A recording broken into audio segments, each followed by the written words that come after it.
Hello,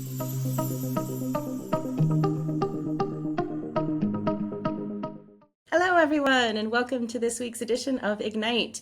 Today, I am super excited to be here with Dr. Yola Jones, Chief Technology Officer and co-founder of Seluna. Yola, welcome. Thank you very much. Good to be here. Fantastic. So I'm really excited for this conversation because I think what you do is so interesting. Could you just start off by telling us a little bit about Seluna? Yeah, so we make software for making certain conditions in children easier to diagnose. The NHS is full of inefficiencies, things take ages and processes take a long time, and basically we're building technology to support that and make that a bit quicker. Amazing, amazing. So let's start though at the very beginning. I want to find out, where are you from? Where did you go to school? What did you like to study? So I grew up in the outskirts of Edinburgh in a place called Roslin. I went to a very nice high school called Beaslett Community High School, public school, nothing fancy. Great school, nothing fancy. And yeah, I loved it there. I had a wonderful time. I had a bit of a difficult time in primary school just because I hadn't quite worked out where I fit yet. But as soon as I hit high school, I got study subjects like maths and science, which I just loved immediately. And so, I will be honest, I made friends with all of my teachers because I just liked the subjects. I hated art, I hated history, I was not a fan of those subjects, but I found the sciences and was like, yes, this is me, I fit in, I belong, this is great. Yeah, that was kind of me throughout the majority of high school, I'll be honest, is just that little kid in the corner learning about science, having a great time. Absolutely brilliant. And what were there role models that you remember from that period that you looked up to? Weirdly not. My role models tended to be Doctor Who characters. So I loved fantasy. I didn't have any women in my life that was doing engineering. I didn't even know what engineering was until I left high school. But I looked up to fantasy characters. And so Doctor Who and Sherlock were my two favourite things. And so I'd look up to the women in that and be like, this is amazing. I want to be Dr. Martha Jones, and then ended up becoming Dr. Yola Jones instead from Doctor Who. So those were my role models, I'll be honest. I actually think that's super relatable though, right? Because there aren't that many women in these kind of roles that we can look up to, and particularly when I was younger, there certainly weren't. And so we had to look at what was on television and what we saw there. Was being an entrepreneur at all in your sights when you were young? Not even a little bit. I was so shy. I hated talking to people. I'll be honest, that's still the case. I am not a social person. I'm very much an introvert. I'm more comfortable sitting in front of the computer doing code. But yeah, it just kind of happened. Because I love what I do so much, I ended up learning as much about it as I possibly could do throughout the whole of my career, university, school, whatever. And so it ended up me having a lot of weirdly niche skills in different areas. And so I became a co-founder kind of by accident. I just so happened that I had the really specific set of skills that was needed for this company. And I kind of ran with that. And I'm still not very good at networking. I'm still not very good at socializing. It's part of my job. I deal with it. But yeah, never on the cards. And it was a huge surprise. And I'm so glad I'm here, but definitely not expected. That's one of my favorite things though, because my career is very, very similar. Like a series of happy accidents led me to the places that I was. And not all accidents, because I did things to put myself in those Absolutely. positions and I built the skills to put myself there. But it was never this grand plan of this is exactly where I'm going and how I'm going to get there, which makes it more fun though, right? So tell me about you. So you finished school, you went to uni. Where'd you go to uni? What did you study? So I went to University in Edinburgh and I studied robotics for a while. From that I discovered my love of AI and artificial intelligence. I then did a second degree at the University of Glasgow. Couldn't get a job. It was just the time that I was applying. Big in the news yet, and so it was still really rare to find jobs in that space. And so I ended up doing a PhD in machine learning and finally got where I was trying to get to this whole time, in entrepreneurship. Not what I expected, but doing machine learning, which I love. What was your PhD in? It was basically looking at the ethical use of machine learning in healthcare. So machine learning has a whole host of issues related to kind of biases, and people don't know how they work and people don't trust them. And so basically I was trying to figure out how to do that in a way that is trustworthy and makes people actually want to use machine learning, which is kind of where I ended up in my career, building that for the NHS. Can you just in case there's anybody in the group that doesn't know, could you actually just tell us what machine learning is? It's basically getting machines to do really, really complex pattern matching. So with humans, pattern match by nature, we can kind of get a judge of people's characters by a first impression. That's pattern matching based on past experiences.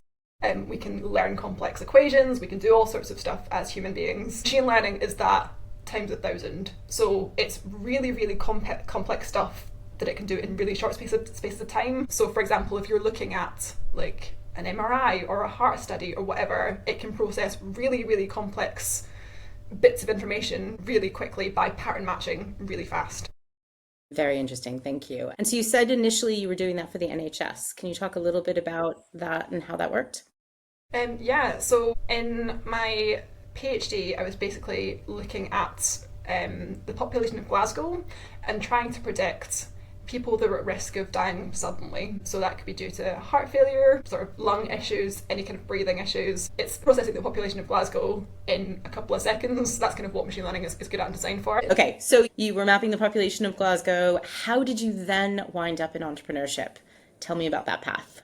I got approached by a friend of a friend who was looking for someone that had experience in machine learning in a real world setting, so not in just academia, in a real world setting, that had experience working in startups. So I got approached by this person, and I had just joined the NHS. I'd just got sick leave and a pension and holiday pay, and I was like, I absolutely don't want to do this. This does not sound like fun. I've just finished my PhD. I'm getting to sleep at a reasonable rate consistently. I am not joining a startup. 2 months later, I got bored at the NHS. Shockingly enough, and was like, actually, are you still looking for a CTO? And my friend was like, yes, absolutely, and we also need it now more than ever, so please join. So yeah, that's how I came on board. It was one of those, because I love what I do, I did it a lot to a lot of people, I guess, throughout my PhD, and so one of those connections just happened to be looking for my specific experience. Enter me. Very strange. It does show though that even though, you said in the beginning that you don't like networking, that's not something you're that comfortable with. That's what ultimately leads to opportunities, right? Getting out there, meeting people, talking to people. It does pay off in the end. You just have to find ways that do it that are comfortable for you. It doesn't have to be that kind of classic icky Yeah. networking. Absolutely, find what you like talking about and do it to anyone who'll listen. That's kind of my approach. Of just like, I love conversations about AI. I'm not good at chit chat. I can chat about the ethics of AI for hours, and I do sometimes, and people hate me for it, but it's like, that's kind of what I do. That's kind of how I end up in these spaces. So yeah, find something that you love and just tell everyone about it. Yeah, love that so much. Okay, so tell me a little bit more about the company. What's the mission of the company? Where are you on your journey? To answer that question, I'll first explain what sleep apnea is. So sleep apnea is basically when you're like asleep at night and then you stop breathing for some reason. It's not life-threatening. It's just you kind of wake up suddenly because your brain's kind of forgotten to breathe, or there's something obstructing you. It can cause various different conditions. Poor quality sleep, basically. We all know how important good quality sleep is. So our company is basically building software to make diagnosing sleep apnea easier in children. Now, we're doing that in two ways. We're building a device that allows it to be done remotely. So currently you require a hospital bed, you have to go into the NHS, you have to wait for a very long time, sensors put all over your body. It's really unpleasant. Kids hate them. They rip the sensors off, you get poor quality data. So we're building a device that will allow that to be done from home. And then on my side of things, the machine learning side of things, it's basically using machine learning to really quickly process that volume of data and make a diagnosis much, much, much more quickly.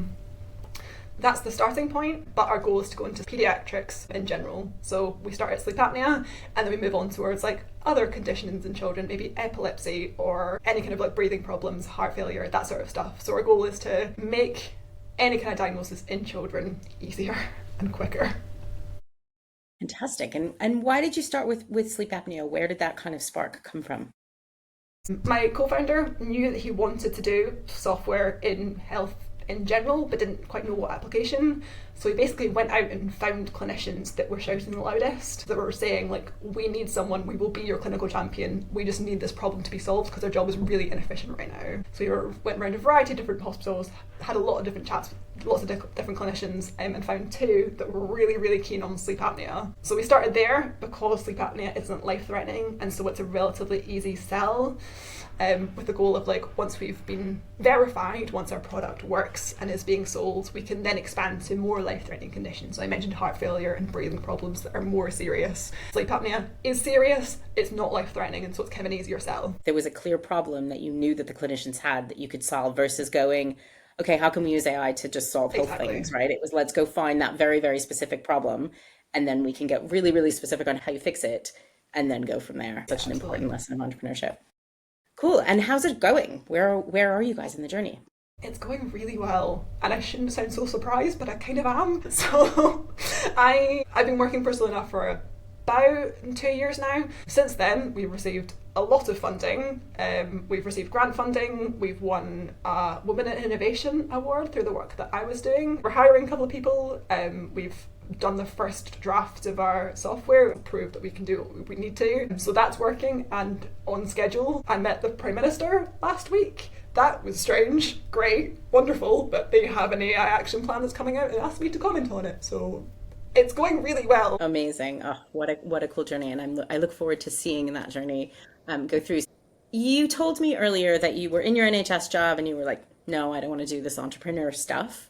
You've now been doing it for a while. What do you really like about it? Right, I love my job. I love learning and I love having an excuse to learn every single day. Like, so I kind of make my job what I want it to be. So for context, we have a team of 3 and we have 2 machine learning engineers and we have me who's kind of management. I do like the miscellaneous tech, or anything else that isn't machine learning related specifically, but you need to build a product that's got machine learning inside it. I do all of that. And that means learning a completely different set of skills every single day. And it's so much fun. I love it so much. Like, my job is so varied and so chaotic. I'll be honest, it's not for everyone because I don't know what, like, I start work in the morning, I'm like, I don't know what today's going to look like. And I have a list, but it's probably not going to be that. It's probably going to be something else. But I love it. I love getting to talk about machine learning every day as my job. I love stuff like this where I get to chat to people about what I do and kind of hopefully kind of encourage people to kind of follow a similar journey. It's best.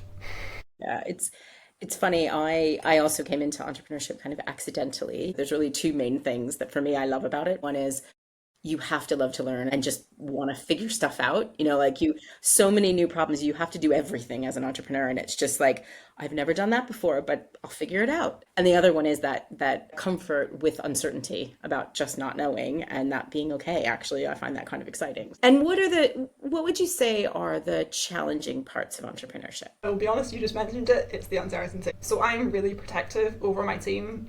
They're all ex-PhD students, and so they're all used to working so hard in an environment that's so uncertain. And so my job is to make sure they feel secure, make sure they have everything they need, make sure they feel supported. I know the risks in startup, and so I kind of have to carry that weight for the team. I'm responsible for making a product that we're going to sell to the NHS, so it's a lot of responsibility and a lot of uncertainty. You keep yourself strong while you're trying to look after everybody else. I have a crazy good support network. So I realised this after my PhD, just how important people around you that get you, like who you are as a person, and you can rant and rave and they will know that you don't mean it. I have a set of people around me that I can just like exist in my purest state with. Like if I'm tired, if I'm grumpy, I can just invite them over and we knit and we have a chat and we drink tea. They make me a better person because I'm forced to take some time away from my computer. They will tell me if I'm acting tired or if I'm acting stressed. Like, it's my support network is how I get through it, and I didn't realise this until too late. At the end of the day, ultimately, it's all about people, right? And knitting, I like that you're a knitter. Oh, absolutely. Any hobby that's solo, I really enjoy. But for a quick bit of context, so I'm autistic, and so solo activities that don't require too much socialising, I've happened to find a group of friends that are also neurodivergent and like knitting, and so we can just like exist in the same space. I don't have to talk to them. I'm just sat in the same room with them, and that's enough because they can see if I'm going to my laptop and they can tell me off for it. Like, that's it. Keep you accountable and make sure you don't dive back into it. Okay, so just want to touch on a couple more things. So if there are students out there that are considering going into entrepreneurship, but more broadly, machine learning, AI, what advice might you give them? So a couple of things, it only goes back to people again. Talk to everyone. If you genuinely want to do entrepreneurship and you think it's something you're good at, you're going to have the best success by just talking to people and getting the word out there of you're willing, you're keen, you're excited to do it. That's how you find people. That's how you find like-minded people and you get connections. On the machine learning specific side, I would say learn everything. You're like, oh, I really want to, like, I wonder how that works. Or you kind of see a bit of kit as you're walking around, like Sainsbury's, whatever it is, and you're like, oh, I'm really curious to see how that works.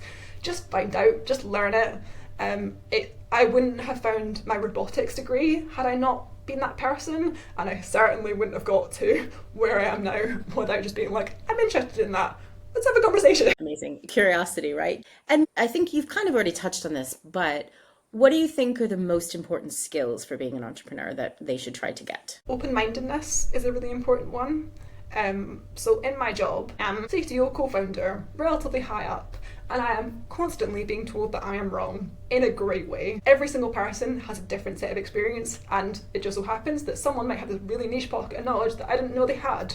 And so if they disagree with me, I'm going to listen to them. I don't care who they are. Like, that's fine. Also, that I think introspection is a really good, really important one. So knowing yourself really well, knowing where your boundaries are. So for example, like I learned too late that my mornings for me are really valuable, and so I can't work in the mornings because if I do, my entire day is working. And so I sit and knit for the first hour of the day, I take my dog for a walk, I do whatever, and that makes me able to do my job for longer because it is a really difficult job, and so you need to find the stress relief. How did you said it came a little bit too late, but how did you develop that awareness? Because it's not always easy to have that introspection. Think of it as a learning experience. So I love learning. I love learning about my job and my field.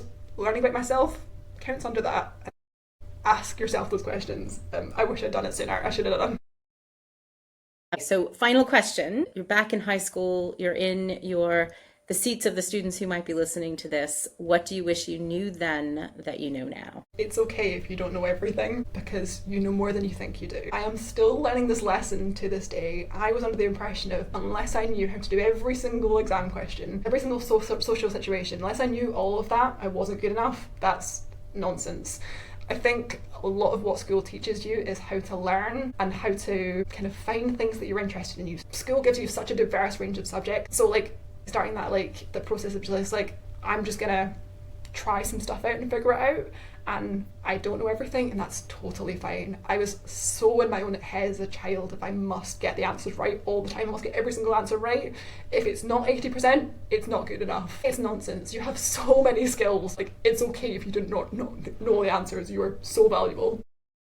And you're learning stuff every time you do Exactly. anything. It's all adding up. Anything else you'd like to add that we haven't covered? Good luck, and you're more capable than you think you are, I promise. Fantastic. Yola, I have absolutely loved talking to you. I think the work you're doing is so interesting and important, and I'm really excited to see where Seluna and you go next. Thank you so much. Thank you so much for having me. It's been a joy.